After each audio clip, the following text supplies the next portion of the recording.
आज की तारीख में इस कोरोना संकट के समय में भी एक डेटा, एक बड़ा फिगर देश के सामने रखा गया। 20 लाख करोड़ रुपए का पैकेज पूरे हिंदुस्तान को दे दिया गया। लेकिन क्या इसमें गरीबों के लिए कुछ मिला?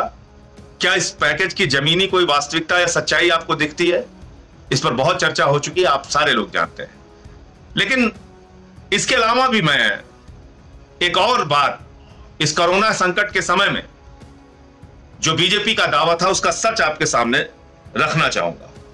और वो सच ये है कि बीजेपी ने यह आह्वान किया था कि पूरे देश में 1 करोड़ कार्यकर्ता, पहली बात तो आप ये जान लीजिए कि बीजेपी की जो मेंबरशिप है पूरे देश में वो 180 मिलियन यानी करीब करीब 18 करोड़ सदस्य बीजेपी के हैं। बीजेपी अपने आप को पूरे दुनिया की सबसे बड़ी पार्टी होने का दावा करती है। तो 180 मिलियन बीजेपी के मेंबर हैं, ये देख लीजिए, आप गूगल पे जाएंगे आपको पता चल जाएगा। और 180 मिलियन का मतलब 18 करोड़ सदस्य बीजेपी के हैं। अब आगे आते हैं। अब इन 18 करोड़ सदस्यों को उन्होंने आह्वान नहीं किया, इनमें से सिर्फ 1 करोड़ को किया। अगर 18 करोड़ को करते तो शायद परिस्थितियां आज बिल्कुल अलग हो जाती, शायद 90 करोड़ लोगों को खाना खिलाने की बात हो जाती। लेकिन यह बीजेपी का दावा है कि 1 करोड़ कार्यकर्ता उनके 5 करोड़ लोगों को प्रतिदिन खाना खिलाएंगे। बीजेपी के 1 करोड़ कार्यकर्ता 5 लोगों को प्रतिदिन यानी 5 करोड़ लोगों को प्रतिदिन खाना खिलाएंगे। ये आह्वान भारतीय जनता पार्टी के नेताओं ने किया। और ये कब का किया हुआ आह्वान है, ये कब का ऐलान है? ये 26 मार्च का ऐलान है। अब आप सोच लीजिए कि 26 मार्च से आज तक अगर आप इस संख्या को जोड़ेंगे तो करीब करीब भाजपा के दावों के मुताबिक 275 करोड़ थाली वो खाना खिला चुके हैं। 275 करोड़ थाली, आप समझ पा रहे हैं कितना बड़ा दावा है बीजेपी का? आपको कहीं दिखा देश में 5 करोड़ लोगों को बीजेपी खाना खिला रही प्रतिदिन? आपको कहीं दिखा कि 275 करोड़ थाली खाना अब तक बीजेपी पूरे देश में खिला चुकी है?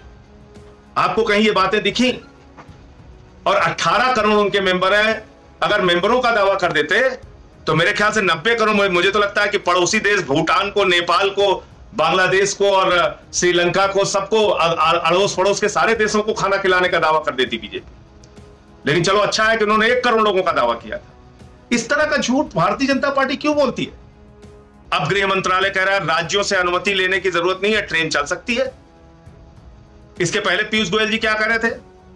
बंगाल की राज्य सरकार हमको अनुमति नहीं दे रही है, छत्तीसगढ़ की राज्य सरकार हमको अनुमति नहीं दे रही है, झारखंड की राज्य सरकार हमको ट्रेन चलाने की अनुमति नहीं दे रही है। और मैंने तब भी कहा था, आम आदमी पार्टी ने तब भी कहा था, एनडीएमए एक्ट लागू है, नेशनल डिजास्टर्स मैनेजमेंट एक्ट, यानी इस एक्ट के तहत भारत की सरकार, केंद्र की सरकार, बीजेपी की सरकार राज्यों को निर्देश जारी कर सकती है, उसको किसी अनुमति की जरूरत नहीं। जब आप लॉकडाउन घोषित करने के लिए अनुमति नहीं लेते हैं राज्यों की, तो आप ट्रेन चलाने के लिए अनुमति का बहाना क्यों करते हैं? क्यों बार बार अनुमति का एक बहाना लेके झूठ बोलते हैं देश के लोगों के साथ? कल गृह मंत्रालय ने आदेश कर दिया कि अब राज्यों की अनुमति की जरूरत नहीं है, अब ट्रेनें चल सकती हैं। इसका मतलब इन 10 दिनों तक आप जानबूझकर इन गरीब लोगों को सड़क पर मरने के लिए मजबूर किया आपने। 80,000 करोड़ रुपया का पैकेज देने का घोषित किया। 80,000 करोड़ रुपया का पैकेज हमने तय किया है। इन कालखंड में 100 लाख करोड़ रुपया, 100 लाख करोड़ रुपया आधुनिक इंफ्रास्ट्रक्चर के लिए लगाए जाएंगे। तो आपने देखा कि प्रधानमंत्री जी के बड़े बड़े दावे, उन्होंने 80,000 करोड़ रुपए का पैकेज जम्मू कश्मीर के लिए घोषित किया था, 1 लाख करोड़ रुपए का पैकेज आधुनिक इंफ्रास्ट्रक्चर डेवलप करने के लिए घोषित किया था, 1,25,000 करोड़ का पैकेज बिहार के लिए घोषित किया था। और इसके साथ साथ उन्होंने ये भी कहा कि ऐसे संकट के समय में पैकेज घोषित किए जाते हैं। वो किसी दूसरी मीटिंग का संदर्भ लेते हुए उन्होंने बोला है।